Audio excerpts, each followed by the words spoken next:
దేవుని నామమునకు మహిమ కలుగును గాక. మరి ఉదయకాల సమయంలో మరొక మిషనరీ గురించి తెలుసుకొని దేవుని నామాన్ని మహిమపరుచుకుందాం.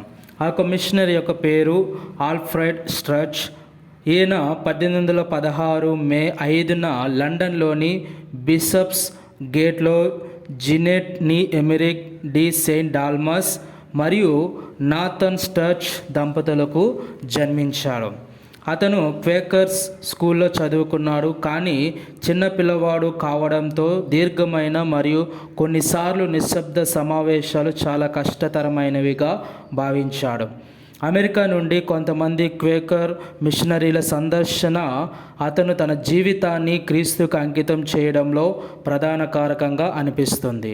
పాఠశాల నుండి బయలుదేరిన తర్వాత అతను రెవరెండ్ జార్జ్ క్లేటన్ మంత్రిత్వ శాఖలో కూర్చున్నాడు మరియు కొన్నిసార్లు స్వతంత్ర మంత్రి అయిన జాన్ లీఫ్ చైల్డ్ మరియు కాంగ్రిగేషన్ మంత్రి అయిన థామస్ బిన్నీ వంటి వ్యక్తులను విన్నాడు. తదనంతరం అతను ప్లైమౌత్కు వెళ్ళాడు. అక్కడ అతను జార్జ్ స్ట్రీట్ బాప్టిస్ట్ చర్చ్కి చెందిన శామ్యూల్ నికల్సన్ మంత్రిత్వ శాఖలో కూర్చున్నాడు. అతను 25 సంవత్సరాల వయస్సులో చేరాడు. 1841లో అతను మార్గరెట్ టైట్ స్టౌను వివాహం చేసుకున్నాడు. వీరికి 12 మంది పిల్లలు ఉన్నారు. అతను ప్లైమౌత్ చుట్టూ ఉన్న గ్రామాలలో బోధించడం ప్రారంభించాడు మరియు చివరికి మోట్బరీలోని చర్చ్కి పాస్టర్గా ఆహ్వానించబడ్డాడు. కొంత సంకోచం తర్వాత అతను ఆ పిలుపును అంగీకరించాడు మరియు చివరికి క్రైస్తవ పరిచారకుడిగా తన వ్యాపారాన్ని వదులుకున్నాడు. మోట్బరీలో చాలా సంవత్సరాలు పనిచేసిన తర్వాత ప్లైమౌత్కు చెందిన మిస్టర్ పేజ్ అతని భారతదేశంలోని మద్రాసులోని బాప్టిస్ట్ చర్చ్కి పాస్టర్గా నియమించమని అడిగాడు.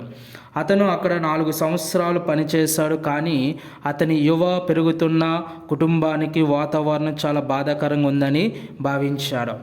ఇంగ్లాండ్కు తిరిగి వచ్చిన తర్వాత అతను తన మామ నార్త్ ఫ్లీట్కు చెందిన థామస్ స్టడ్జ్తో కొంతకాలం నివసించాడు మరియు పొరుగున ఉన్న డాట్ఫోర్డ్ పట్టణంలో ప్రసిద్ధి చెందాడు. అక్కడ అతను కాంగ్రిగేషనల్ చర్చ్ పాస్టర్కు సహాయం చేశాడు. ఆ పాస్టర్ మరణం తర్వాత అతను 1867 ఏప్రిల్ 7న ఆ పెరుగుతున్న పట్టణంలో బాప్టిస్ట్ చర్చ్ని స్థాపించాడు. అది వర్కింగ్ మెన్స్ ఇన్స్టిట్యూట్లో సమావేశమైంది. పని చాలా విజయవంతమైంది.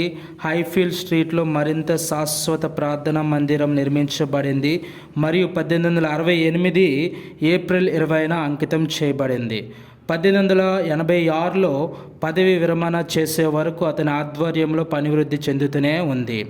అతని స్వభావము, కీర్తి మరియు ప్రభావం అతన్ని సమాజంలో చాలా మందికి సిఫార్సు చేశాయి. అతను స్కూల్ బోర్డ్ సభ్యుడు మరియు చాలా కాలం పాటు చైర్మన్ బోర్డ్ ఆఫ్ గార్డియన్స్ సభ్యుడు, గ్రామర్ స్కూల్ గవర్నర్ మరియు స్థానిక వలస సమాజంలో సహాయకుడిగా పనిచేశాడు. తన పదవి విరమణలో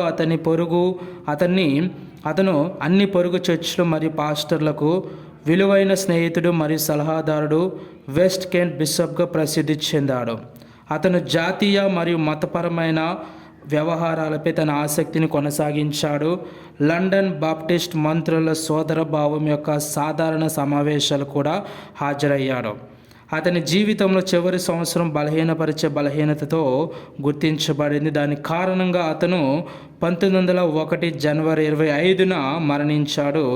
కెంట్లోని డాట్ఫోర్డ్లోని ఈస్ట్ హిల్ శ్మశాన వాటికలో అతన్ని ఖననం చేశారు. ఈ విధంగా ఆయన మన భారతదేశానికి వచ్చి 4 సంవత్సరాలు ఉన్నప్పటికీ కూడా విశేషమైన కృషి సేవ పరిచర్యను ఆయన మన భారతదేశానికి అందించినాడు. ఆమేన్.